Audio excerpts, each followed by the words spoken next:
unbelievable how well these two players are playing. I can't wait to see one of these, well, potentially one of these players in season number 4. They both have a chance for it, of course, but it's going down to this last and final game. It is a best of 3. They're both 1-1 in piece. Let's go ahead and check out the third game on Entomb Valley. Oh, we're already here. Starting in the top left. I was like, you're like, you know, Andre, don't ever be a tour guide, because I think you'd be like, all right, coming up is the Eiffel Tower, and it's like, well, we actually just passed that like a mile back. And people would be like, well, yeah, actually, I would have liked to hear more information about it. And you're like, well, don't worry, I'm going to tell you everything about the Eiffel Tower, but it's the Leaning Tower of Pisa. No, we're on the Eiffel Tower. In the top left, we have the StC. Over here in the top left, you can see the StC. He's a Korean and Terran player, currently on Quantic Gaming. This is my sophisticated sound. I'm trying to sound really like smart and distinguished. And over here in the bottom left, we have the green Zerg. Slayer's Dart, one of the up-and-comers from Korea as well. Both players been playing phenomenally. I just realized that my sophisticated voice doesn't sound too much different from my actual voice. So it's one of those things I got to work on, Andre. You're hanging out with Ben way too much. What's wrong with that? I'm just I actually like hanging out with Ben, Mr. Bitter. Oh. I like hanging out with you too, man. Don't worry. I like hanging out with Rotterdam. He's cool. Like-minded people stick together. But you can see that StC. I want to point out that StC is really good, but underrated because he's overshadowed by people who were taking his style of play and really carrying away with it, while StC was doing push-ups and pull-ups for the military. We were talking earlier during the break, Andre, of how StC reminds us a lot of people like MVP and Bomber, in fact. High aggression, high macro, very positionally oriented, and tries to really force his way to out-multitask his opponent. But even though StC may be not on that level of play, he definitely has it in him, and there's moments of brilliance. Except last game, a couple things went pretty wrong, I would say. But I think Entomb Valley fits more of his playstyle, gearing up considering the past couple games we've seen. If you're ever against Zerg, Entomb Valley will always fit your playstyle. It's beautiful. There's so many different attacks that you can do. I'm actually surprised we're not seeing Hellion openings, because I think Hellion openings are a lot stronger on Entomb Valley.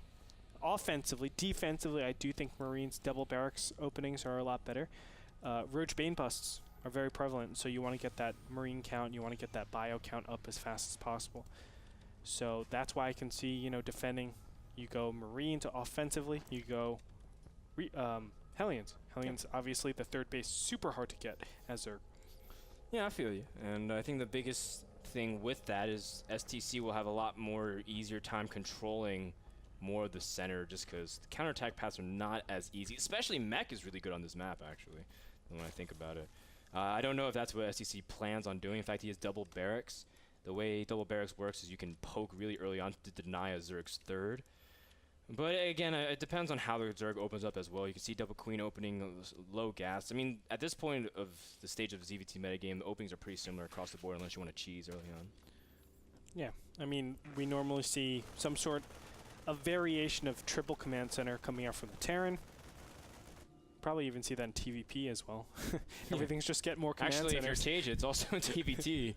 So just triple command center in any matchup. And there it is, the third command center. Do you know how the metagame's going to change? It's like, oh, Zerg's find out how to be even more abusive against triple command centers. Well, get 4 command centers. Yeah, there used to be a 4-orbital push, a 4-orbital push. No, there used to be a 5 too. No, I'm serious though, Andre. I know you're mocking. No, I'm serious. Oh, really? Well, yeah, there used to be a 5 one where you get 5 before gas. Oh yeah, you did that, and you almost beat Violet with it. I remember that. Went back in our office, right? I did beat Violet. Did you beat Violet with it? Yeah. Oh, impressive. I just remember looking over your shoulder, and you were like, you just kept making Marines and orbitals. I was like, this is a pretty good build. I beat Violet. I beat Golden. I beat Vibe. Nice. And our technical director said him too. Well, it's hard beating Diamond people. Wow, BM. But yeah, no, there used to be very powerful orbitals. In fact, Gumiho tried experimenting with it as well in the GSTL of the finals back in when they were playing in Busan. Let me tell you, if you're against any passive Zerg that doesn't just go Zergling, Baneling, all-ins, it's like the most ridiculous build ever. You just get literally like 5, 6, 7 orbital command centers, and you don't have to take any expansions. You just get everything invested into ground. into, you know, stuff, whether it be obviously Marines, Marauders, Medevacs, that kind of thing. And you just overwhelm your opponent. And then if you want another expansion, you throw down that expansion and with it like 15 mules. And you have a, you know, a ridiculous mining base. You're up to 3,000 income yet again. And you can continue that pressure on when Zerg really can't keep up. You can see immediately the StC dropping double factory. So I think he is transitioning towards a mech, which is actually really cool because, again, I like mech on this map specifically. A lot of players have said mech is good on this map. In fact, that was the infamous Apollo call, right, on Entombed Valley, because Entombed Valley is really conducive for Hellions, for Thors, in fact, because of the tight areas. You can really condense them around siege tanks and Hellions. From this point on, you can see that it's very passive early on. StC has kind of been really aggressive early on in the stages of the past few games with his Marines and his Medevacs. But now he's playing more of a passive role, and I like that. It just shows more dimensions to his play. Yes. Overall, it's really nice. Double eBay, though, goes down. That will obviously give him... oh, he's going Marine mech. Yeah, he's going Marine Marauder. Marine mech, yeah. Whatever. Which is good. Standard. Actually, I like that. But I remember Goody used something like this to beat NST back on Crevasse. he's starting up with... Wait, Goody? Yeah, Oh, back yeah, in the day, Goody. yeah. Why am I thinking... Oh, man. It was, like it was the biggest thing ever because it's like, whoa, yeah, NST is like the god. This is back when NST was considered untouchable. Yeah. Then Goody comes out of nowhere. Goody. And I don't say that disrespectfully. I think Goody, I think he still wins. He's a guy who finds out the way to win with his mech. And a lot of people underestimate him, and he won with Marine mech. It was like mass Thors and Marines on Crevasse, and just kept pushing through the rocks, and Nesky couldn't stop him. Yeah, one of the biggest upsets, I think, in TSL. But that being said, you know, Goody, I don't know why, for some reason I had this flashback to him in StarCraft Brood War, and back then he was actually Protoss, so I was like, Goody, what are you talking about, man? He's Protoss. And then, whatever. Anyway, Blue Flame Hellion plus Marines. This is a very powerful way to open up against anybody that actually goes Zerglings, and that's exactly what we see. Even this +1/1 won't help nearly as much. Yes, they won't be two-shotted, but the Blue Flame Hellion still allows all the Marines to just one-shot the Zerglings directly after that. So the combination is very, very potent. The big problem, though, is that centrifugal hooks is on the way, and that is going to be very, very powerful, I think, against the Marine Hellion army. I like this from the StC as well, Andre. I like that he's going for a fourth orbital command really quickly, or actually might not be an orbital command, but a fourth command center. So he's going to be playing very aggressive economically. You can see that he's the one outpacing Zerg in terms of expansions. And by doing so, he really wants to set up for a strong late game, but at the same time, he's moving in with a Blue Flame Hellions and Marines. Now, Stim is not done, so I don't think StC intends on really pushing in here, just really wants to control creep and threaten the idea. And you can see already 8 Banelings being forced out on top of the 8 already existing. So a nice forced reaction there from the StC. Yep. And from here, he actually wants to force out a lot of gas units. Of course, these 8, or whoa, that's not 8, that's, what is that, 15? 15 Banelings that were made? These 15 Banelings all could have been Infestors. And that is a lot. Yeah. I'm not going to even try because my producer told me not to do math. No I'm going to do it worries. anyway. 15, that's 2.5. 2.5 Infestors. So with that in mind, I mean, the fact that he delays it by 2.5 Infestors is pretty huge, I think, especially if you want to hold off the initial push, if there's any timing, if there's a 2-2 timing. Because StC is doing this very interestingly, kind of a backwards way of going Marine tank, but has Hellions incorporated, and he can also work in a couple of Thors if he senses any mutas or he needs them whatsoever. But the idea is he knows it's going Zergling, Baneling, Infestors. And my god, these guys are just sickos with Harvesters. 75 to 77. That's the count for both these players. That's absolutely insane. I think that's a little bit of StarCraft 1 action coming you from right there. Normally in StarCraft 1, you just never stop making SCVs or Harvesters or anything like that because you lost them so fast. This game, it's a little bit easier, but the StC just going to back up from here. Now, for a 4th base location, I would actually love him to take this middle left one. I think that's far superior than this top middle, just because it lets you push a lot closer to your opponent. Yeah. On top of that, all attacks should be around here. I actually went over this, but I think 2 nights ago or 3 nights ago or something like that. But when you're in these vertical close positions. Every single one of the fights should happen over here in this open area. Why do I actually say that? Because going cross map to attack it just an expansion is silly.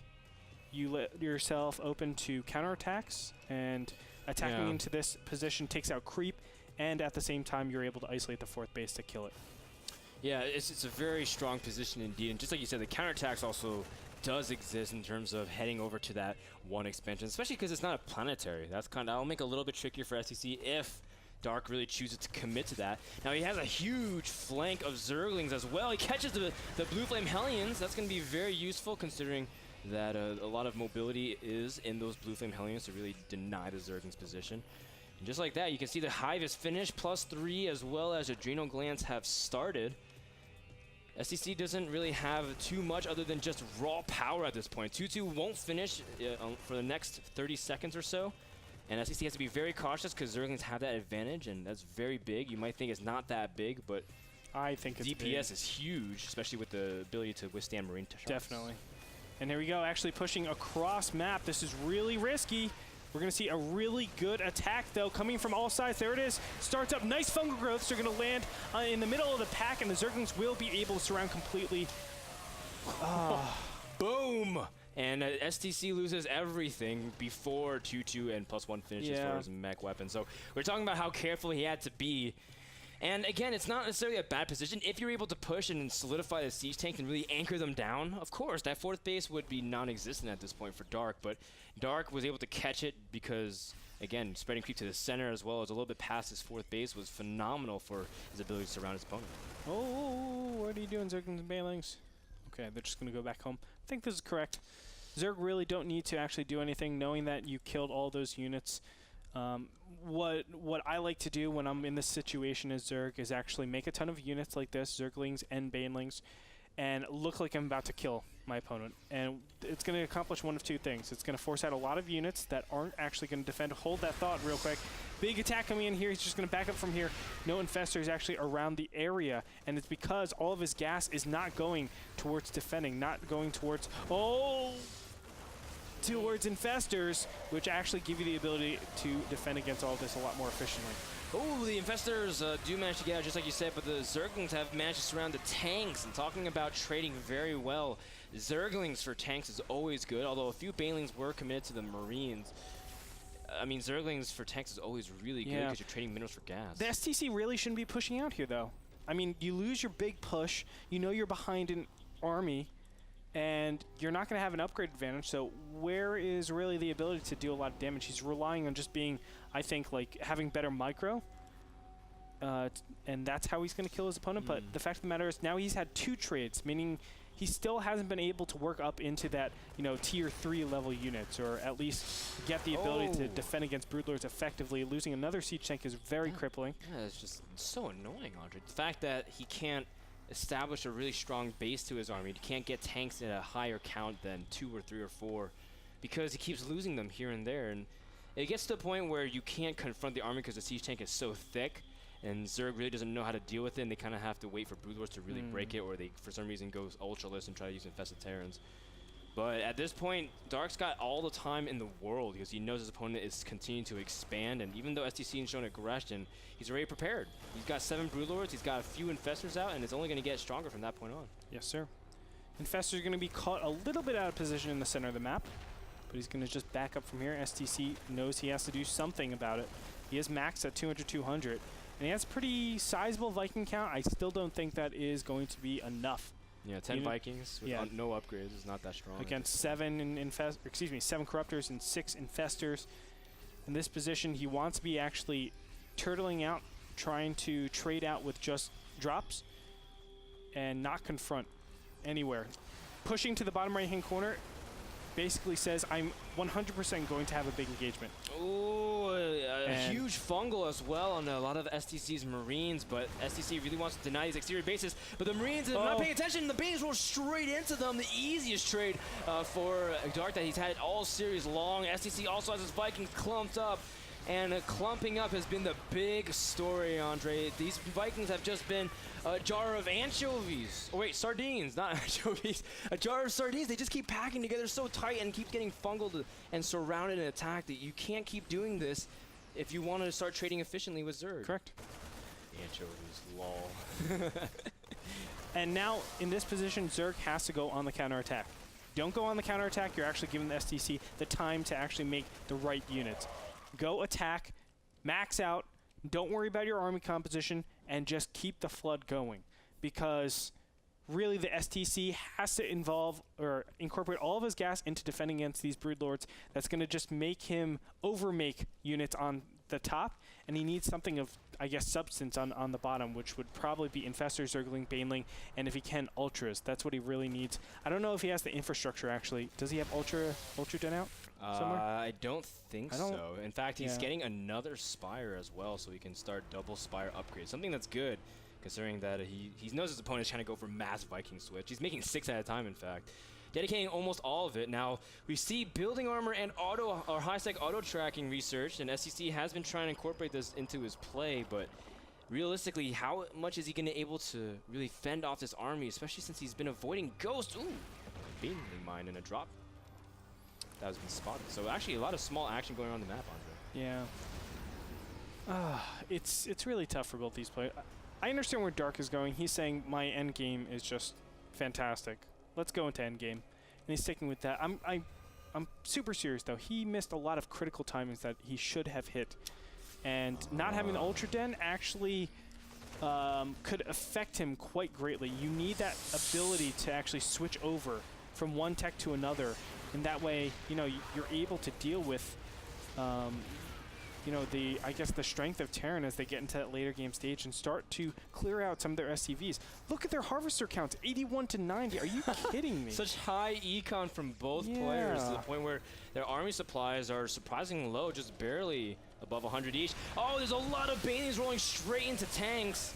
And the StC also gets a huge Marine pack fungled as well. That's not going to help him at all. But at the same time, he is trading army for Ravens and getting Seeker Missile as well as the Corvid Reactor for his Raven energy. So he does eventually transition to Sky Terran, which has been lacking the previous game. But he can't keep affording to have his Vikings fungled like that, especially with the Corruptors are just going to snipe him right afterwards. Yeah. Upgrades are looking at 0-1 for the air for Dark.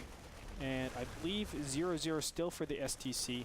Bottom right-hand side is finally probably going to get cleared out as the Broodlords make their slow and treacherous walk across the plains of Entombed Valley. Still, the StC, he's buying a lot of time. Wait, Entombed Valley is a plains map? I thought it was like a sand map, isn't it? Look at it, it's all ridgy and stuff. It's got sand. Yeah, it's sandy. Right.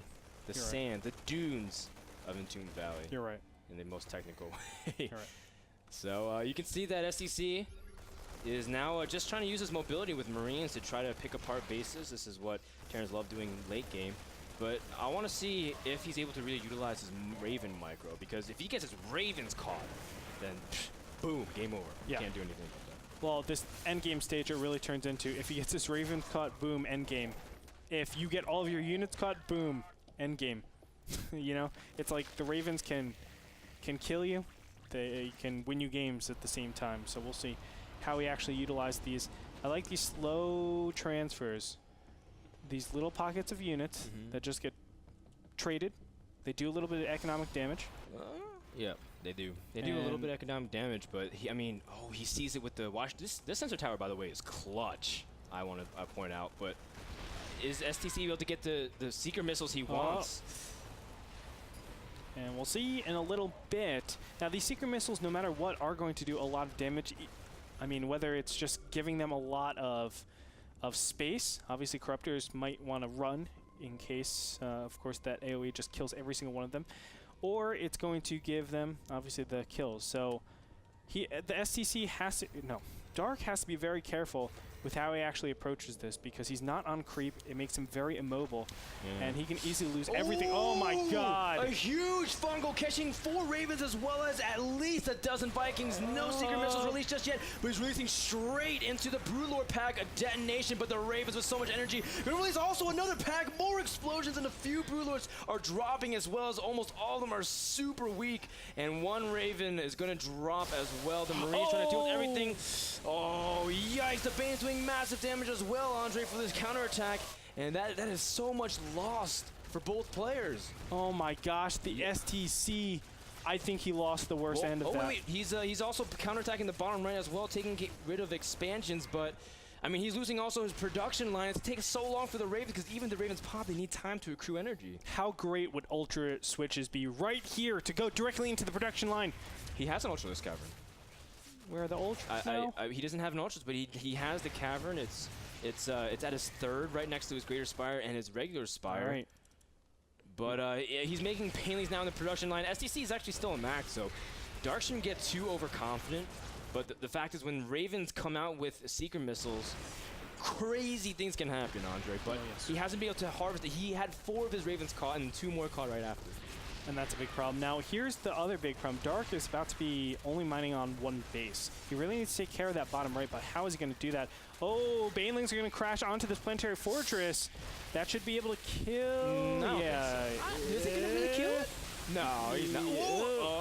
Oh, that 1 Zergling. Do you know what it was? It was +2 building armor. The +2 building armor actually saved people. it. So you can see that the planetary is actually going to burn down anyways, especially since StC has to be really careful not to get caught by fungals again. A lot of Marines here are dropping. Now the big thing is that the Ravens are still gathering energy together, really trying to power up.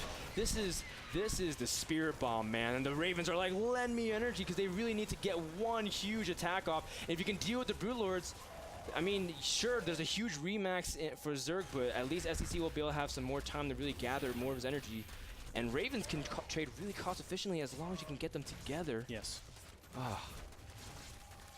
It's how much time is he going to wait, though? I have no clue what's going on to this. Now, finally, this planetary fortress is going to clear up a couple of Banelings, kind of throwing away units. Nicely done. I love this, really utilizing the map. StC is going to guarantee himself he has some sort of income, but Dark seriously needs to get into that production line. Like, that's exactly what you do at this stage. When you know your opponent has a ton of expansions and you don't, you have to be like, okay, well, I need to do something that really nullifies all of his economy, and go ahead and take out that base, and then just start from scratch again. Try to retake all of your expansions, knowing that, you know, your opponent still has a lot of time before he can actually get up his expansions once more, or get up his production rather.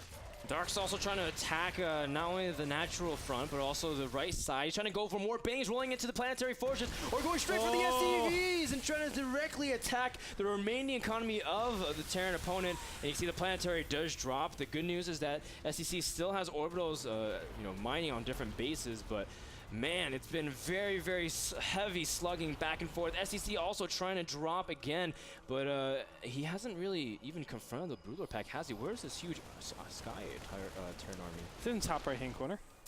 Oh, right there. Vikings and Ravens over there. This series, man. The series has been going for almost an hour and a half long at this point. And both players really want their spot in the finals and their shot at the Season 4 spot. There's only 1 to give.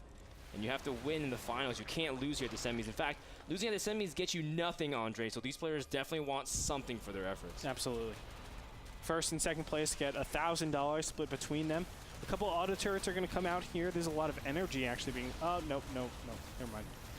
Auto turrets are actually free. Yeah, and they have building armor. Look at that. Not bad building armor. Deals with it appropriately, but has to be careful. He needs to conserve some of his energy. Oh my God. But now we might see the huge confrontation. A couple of Ultras are also incorporated into this army, just as you requested, Andre. Yes. Ultras are so good against air. Actually, it takes like 10 billion Hunter-Seeker missiles. Oh, is he going to get it? Seeker missiles are released. They're targeting the Infestors as well. The Infestors are trying to run, but they're running straight into the other army, detonating on the allied Banelings. More Fungal's going to lock down the Ravens in place, but is there enough really to clean up everything? StC losing almost everything. Zerg still staying very high in supply. GG. And after an hour and a half of play, Dark advances to the grand finals of NSQ #2 from Team Slayers.